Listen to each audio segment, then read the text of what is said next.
Over 2 centuries ago, eerie ghost lights began appearing over Brown Mountain in North Carolina. The first eyewitness to report the lights was a German engineer, John William Gerard de Bram, who wrote of lights over the North Carolina hills in his journal in 1771.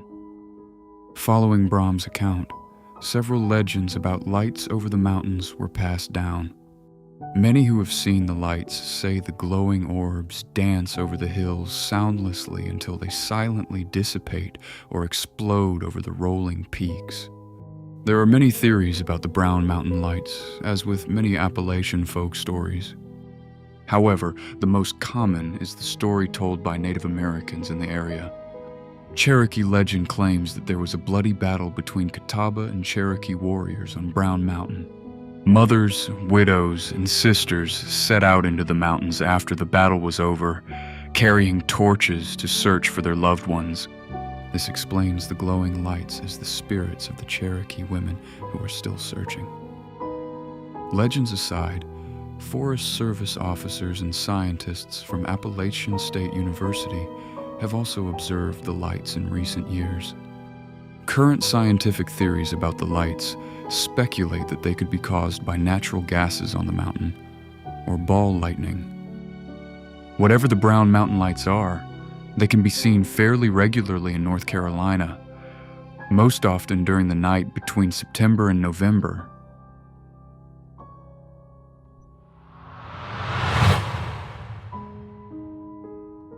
Beginning in 1966, a strange year of phenomena occurred in West Virginia and Ohio. It began with two couples who, while driving past an abandoned World War II TNT factory, saw a huge man-like bird with glowing red eyes flying parallel to their car. The creature had a 10-foot wingspan, and despite their attempt to flee, the car could not speed past the being, even while going over 100 miles per hour. After reaching the city limits of Point Pleasant, West Virginia, the couples reported the sighting to the police immediately.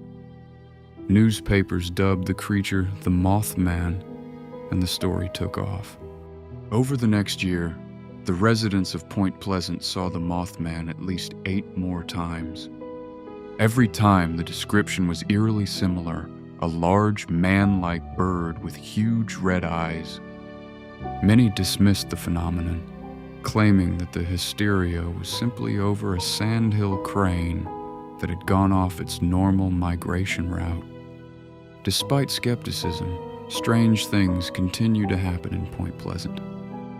UFO sightings increased significantly, and suspicious men in black were spotted throughout the hills surrounding the town. These peculiar occurrences continued until December 15th, 1967, when the Silver Bridge, which connected Point Pleasant to Gallipolis, Ohio, collapsed in the middle of rush hour traffic. 46 people died in the disaster. Some claim to have seen the Mothman at the scene.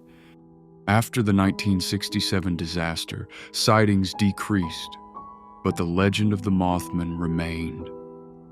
Though it remains unexplained, the Mothman has become a kind of mascot for Point Pleasant, where there is a Mothman Museum and an annual Mothman Festival in the autumn.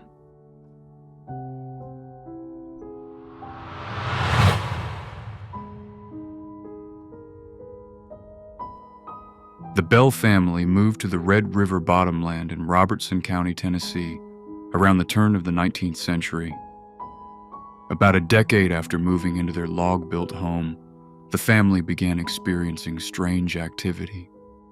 Knockings, scratchings, and dragging of things across the floor disturbed the Bells at all hours. The activity continued to escalate, and the Bells' daughters began complaining that someone or something was pulling on their sheets and pinching them when they tried to sleep. John Bell was determined to keep the phenomena a secret, afraid of what the family's community at Red Bottom Baptist Church would think. Eventually, though, he told the story to his friend, James Johnston. Johnston was skeptical until he stayed at night at the Bell farm and experienced the entity himself. After Johnston's visit, The story spread, and the entity started growing stronger, feeding off of the attention. The poltergeist had begun speaking and claimed that it was the spirit of a local witch named Kate Batts, which brought about the nickname of the Bell Witch. She constantly argued religion, sang hymns, and even once recited 2 ceremonies word for word while they were being told at their respective churches, which were 13 miles apart. The activity became so notorious that General Andrew Jackson and his men visited the farm, and after a night of harassment from the witch, departed quickly. Later, Jackson supposedly said he would rather fight the British at New Orleans than fight the Bell Witch. After John Bell died in 1820, the entity claimed she had poisoned him. She disappeared and reappeared to the family several times throughout the 1820s, first to convince the Bell's daughter not to marry, and also to speak with the Bell's son. After her seemingly final departure from John Bell Jr. in 1828, the entity claimed she would return to haunt the Bell descendants in 1935. Dr. Charles Bailey Bell, a Nashville-based neurologist, was John Bell's closest living relative. It is unknown whether he was haunted by the Bell Witch, but the legend has endured in Appalachia as one of its most famous ghost stories. The phenomenon of the Bell Witch has never been able to be disproven, and to this day, it is unknown what happened or whether the Bell Witch poltergeist was a hoax.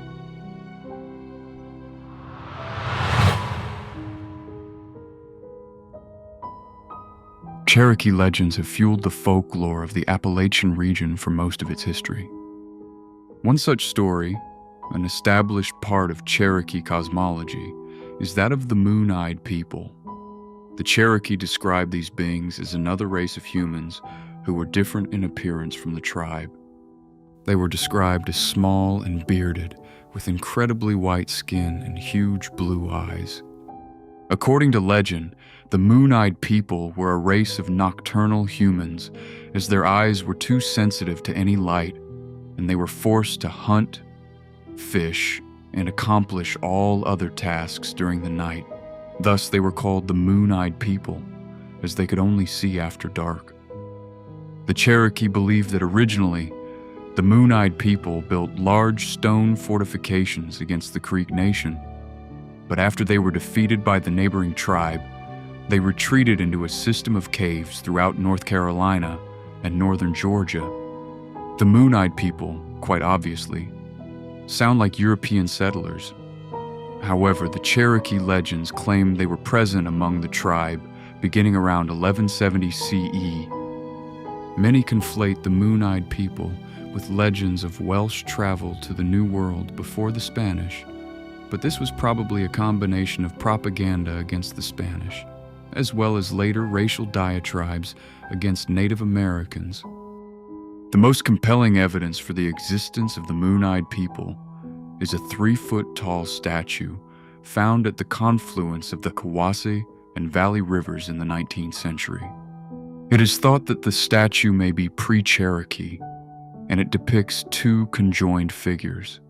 The statue is the best visual evidence of the Moon-Eyed People and is on display at the Cherokee County Historical Museum in Murphy, North Carolina.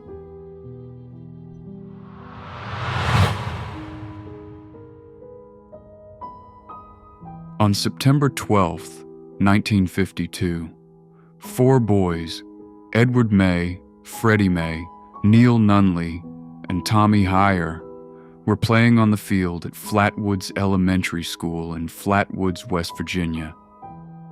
Right before dusk, the boys saw a strange flying object streak across the sky and crash into a hillside on a local farm. Curious, the boys ran toward the crash site, recruiting the Mays' mother, Kathleen, and a National Guardsman, Eugene Lemon, along the way. When the group reached the crash site, they saw an eerie, pulsing red light. Lemon shined his flashlight toward it, only to reveal a 10-foot-tall creature with a spade-shaped head and glowing orange eyes. The creature's hands were gnarled and taloned, and it was wearing what appeared to be a dark metallic dress. A strange and sickening mist hung in the air around the creature as it levitated above the ground. According to the group's account, the creature hissed and began gliding toward them. It was then that the witnesses fled, running to the sheriff's office immediately. Despite their immense terror and their physical symptoms, nausea, vomiting, and throat irritation, when the sheriff's office investigated the supposed crash site, they could find nothing that resembled the creature. People chalked up the witnesses' reactions to hysteria, but their symptoms were also startlingly similar to the effects of mustard gas. Today, there is still no answer to what the 6 witnesses in Flatwoods saw. Many think they mistook the creature for a large barn owl. However, the towns surrounding Flatwoods now commemorate the event, and the monster with a museum and plenty of photo opportunities.